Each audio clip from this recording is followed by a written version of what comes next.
Hi, this is Jerry Brock. Hey, I'm back here in Las Vegas for another convention. You know, the life of the speaker. We're always traveling. And back here in my hotel room. You know, here we are. Yeah, regular hotel room and everything. But I've got something I want to share with you this week.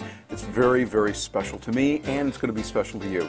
You know, when you get a chance to talk with people that are outstanding, your heroes, the people that you look up to and admire, it is always awesome and even spine-tingling.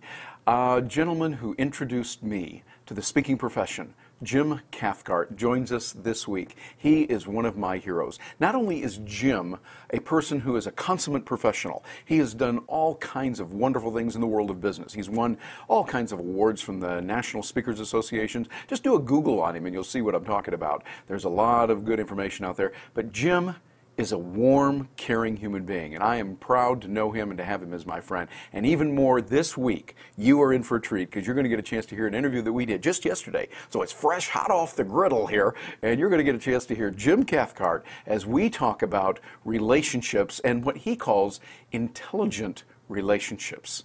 Watch this video. You're going to enjoy it. Hi, I'm Terry Brock, and today we got a special treat for you. You know I talk about relationships a lot. Well, today it's a real treat for me that I have my hero here, Jim Carthcart. He is a professional speaker in the Speakers Hall of Fame and a best-selling author in the areas of relationship. Jim, an honor to have you here. Thank you very much. It's a treat for me. Well, I know that we talk about relationships a lot, and you've been doing this for years. You've written about it, you've told many people and helped many people on that. I know that today we're looking particularly at how relationships are so important when times are tough economically. Absolutely. Are there any particular insights you have that you think we need to be aware of even more today than other times?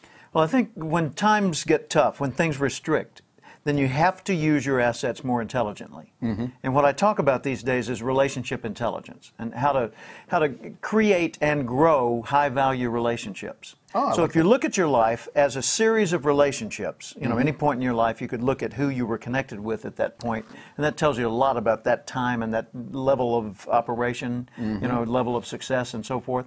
When you change your primary relationships, you change your life. And you open up many new possibilities and close off some others. So I think we should be more intelligent about relationships, more intentional, more conscious of our relationships, and more relentless in developing them, you know? Yeah, just because I talk never about let up. relentlessly relevant in relationships, so we're giving them value, and that's where it all has to come from, a basis in value for value relationships.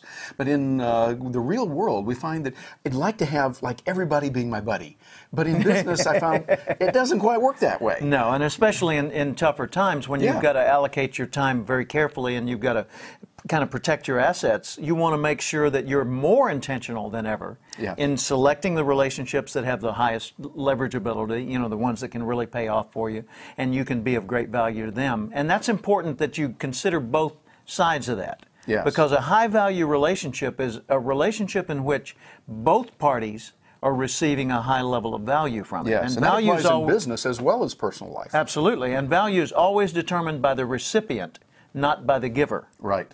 So people can say, well, I give lots of value to my customers.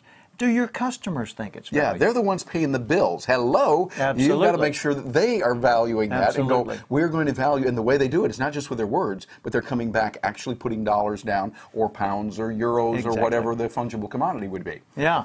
Fungible. Yeah, a cool fungible. word. That's a good word. Okay. You know, they teach you that in school and you go, woohoo, it sounds impressive. So those are good. Man. Well, Jim, the thing is we've got to focus on that. So it seems like we've got to have certain criteria that we use. Well, what criteria do you find that helps to evaluate investing in this relationship versus that one? First, you have to know what your desired outcome is, your goal. You know, people might say, well, not all our relationships have desired outcomes. Sure they do. Even a marriage relationship has a desired outcome. It just doesn't happen to be necessarily financial. You know, you desire love and support and encouragement and all that sort of thing. I know some folks, some women from other places of financial, never mind, that's a whole different story. But that's a different story, yes. But if I'm clear on what my desired outcome is for a relationship, then I know how much of my time and energy and resources to invest in it. Yes. So you determine what it is. Kind of like, did you read my article yet? Yeah. Matter of fact, I did. We were talking about that. I wrote my article, and then we built a video around that. And it's like Jim was giving a speech this morning. It was like almost parallel stuff. So we just we grok it together there. Yeah, we're philosophically aligned, that's for sure. And when you look at your life and look at the desired outcomes you have, whether those are goals you want to achieve, monetary figures you want to reach, people you want to connect with and enjoy the relationship with, whatever those desired outcomes are, the more of your relationships that contribute to those desired outcomes, the higher your likelihood of achieving success. So it's real important to get clear on what you want to attain.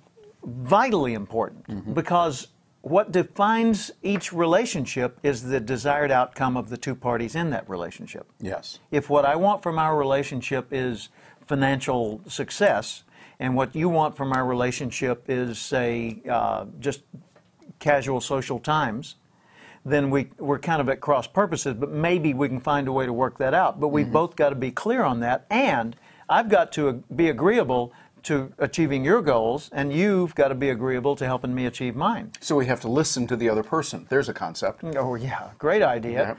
And more than that, we've got to go beyond listening to reaching agreement Yes. on what we're going to do next, or at least how we're going to generally approach it. Exactly. And then, as I say in the article, redeploy our resources. And we only have so much resource that we can use, time, money, and effort. And time is the most important one.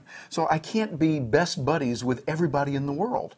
You have to restrict it and say, well, only this person, and this person, and this person. But if we determine the quality relationship that we want and how we can provide value to them, then we begin the right way, and it filters all of the actions that we have. Yeah, one way to think about that is think about your inner circle. Your inner circle is the 5 to 12 at the most people in your life that you get all your big results through, okay?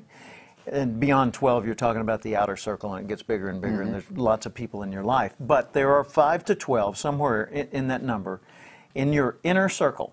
And your relationship with those people is directly related to the ability that you have to achieve the results you're trying to achieve.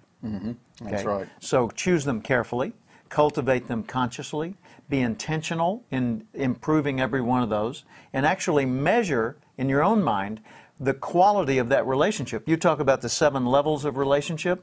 If it's inner circle, they ought to all be going for a 7. You ought to be trying to get the people to the highest possible level of connection with you, where the trust is so great that the truth flows freely without restriction. And where both parties are committed to the success of the relationship. Yes, and you've got that, because then it becomes a real value for value. Yeah, Jim, you have a wealth of information. You have personally helped me enormously. I would not be where I am today without this man right here, generous. Jim Cathcart. He has helped me a lot, and I would recommend, for your own betterment, get his stuff, buy his books. You're going to put this much money into it, and it'll get that much, well, we're off the camera here, that much more value coming to it. Jim, somebody wants to get in touch with you. What's the best way for them to do that? They should call you. Call me. No. Then I'll give them the way to call you.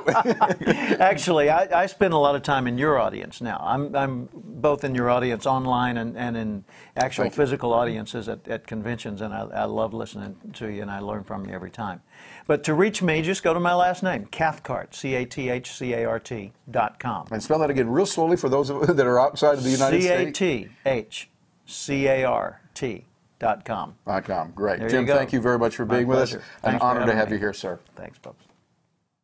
Well, isn't that Jim something? I'll tell you, his information is just splendid, and I mean what I said. You need to find out about his stuff. If you buy his book, you're investing a little bit of money, but those that are successful know, hey, you put in a little bit of money in that, you're going to get enormous returns when you do the right way and with the right materials. Jim's stuff is that way, so look into it. Also, you know that I can offer you a lot of help as well if you're looking for some practical nuts, bolts, and wiggle pins of how to really make relationship marketing work. The coaching program that we have is helping a lot of people right now do that very thing. In tough economic times, you can get an advantage by using the principles that are time-honored and leveraging that right technology. Drop me an email, terry@terrybrock.com, or just bounce on over to the website, terrybrock.com. Click on the little button there for coaching programs. You'll learn all about it. Thanks for joining me this week, and I am looking forward to hearing from you.